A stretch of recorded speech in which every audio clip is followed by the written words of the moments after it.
नमस्कार फ्रेंड्स, मेरा नाम डॉक्टर कीर्ति अनुराग है। मैं एक सेक्सुअल डिसऑर्डर स्पेशलिस्ट हूँ, साथ ही साथ एक साइकियाट्रिस्ट हूँ। आज हम डिस्कस करते हैं बचपन की गलतियाँ क्या है और इसका असर कैसे आपके सेक्सुअल जीवन पे गिरता है। तो हमेशा हम लोगों ने देखा होगा, होर्डिंग्स में लिखा रहता है या पोस्टर्स में लिखा रहता है बचपन की गलतियाँ, और उसकी वजह से आपको बहुत सारे प्रॉब्लम्स होते हैं। तो बहुत सारे स्थिति में ऐसा होता है कि कुछ लोगों को रहता है सेक्सुअल प्रॉब्लम्स। तो ये सेक्सुअल प्रॉब्लम्स के चलते वो कहीं जा नहीं पाते, और कुछ ऐसे लोग रहते हैं जैसे बाबा लोग रहते हैं या फिर कुछ डॉक्टर्स ऐसे रहते हैं कि जो एमबीबीएस नहीं रहते हैं, लेकिन वो अपने सामने लिख के बैठे रहते हैं सेक्सुअल रोगों का इलाज। तो उनके पास जब लोग जाते हैं और पूछने के लिए कि हमें लिंग में प्रॉब्लम हो रहा है या फिर सेक्सुअल डिसऑर्डर्स हो रहे हैं या फिर सेक्स करने में दिक्कत होती है, तो वो लोग सीधे बोलते हैं कि आप अपना लिंग दिखाइए।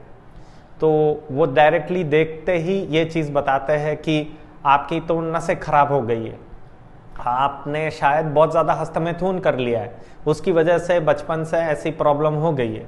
या फिर कभी ऐसा भी बोलती है कि आपने कम हस्तमैथुन किया है बचपन में, जिसकी वजह से ये चीज़ हो गया है। और कभी कभार कुछ लाइट जैसे उनके पास डिवाइस रहता है जो वो लिंग पे लगाते हैं और उस पर लाइट जलता है या बंद होता है, और उससे वो आपको डराते हैं और बताते हैं कि देखो अभी तो आपका 80% ब्लड फ्लो घट चुका है और लिंग में कुछ जान बाकी ही नहीं है। और उस समय पे आदमी डर जाता है, वो व्यक्ति जो गया हुआ रहता है, डर के मारे वो लोग बोलते हैं कि सर अभी हम क्या करें।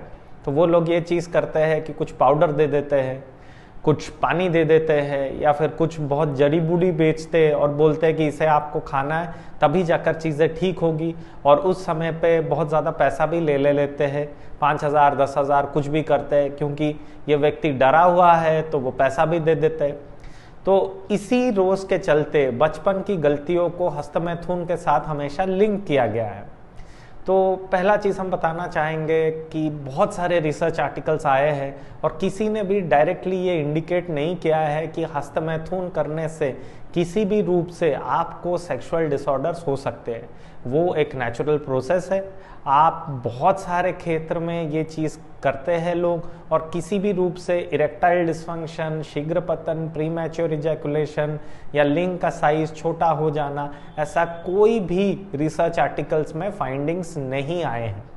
तो अगर कोई भी आपको बता रहे हैं कि आपको सेक्सुअल डिसऑर्डर्स के प्रॉब्लम है, तो प्लीज़ एक क्वालिफाइड एमबीबीएस या एमडी डॉक्टर के पास जाइए और सही सलाह लीजिए, और अपना पैसा ऐसे डॉक्टर्स जो कि डिग्री होल्डर्स नहीं हैं उन पे ज़ाया ना करें, और वो पाउडर्स, जड़ी बूटी जिनका कोई साइंटिफिक वैल्यू नहीं है उसको प्लीज़ फॉलो ना कीजिए।